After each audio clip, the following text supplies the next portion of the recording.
Inhlangano ezahlukene zomphakathi ebezihola lo mbhikisho zithi imisebenzi eyenziwa abantu bokufika akuyona imisebenzi abantu bakulelizwe abangeke bekwazi ukuyenza.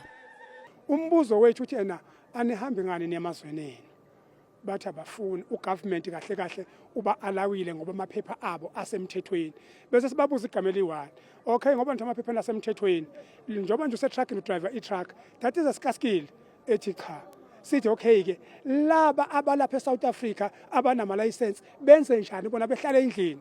Lezi inhlangano kanye namalungu omphakathi babhikishe ngaphandle kwamafemu okubika ukuthi aqasha abantu bokufika.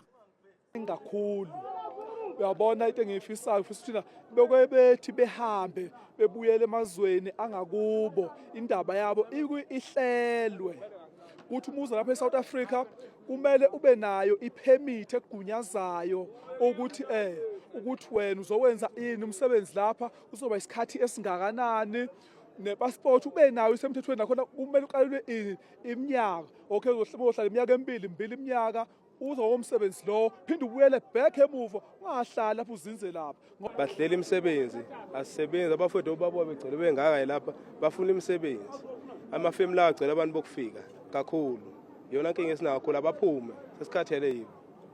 Enkulumweni yakhe yayizolo umengameli wakulelizwe ukuvumile ukuthi abantu bakulelizwe babhekene nengcindezi kanti ukwentuleka kwamathuba omsebenzi kunomthelela kulokhu. Uthembise ngokuthi bazobeka amacala bajeziswe laba baqasha abantu bokufika abangenawo amaphepha okuba kuleli.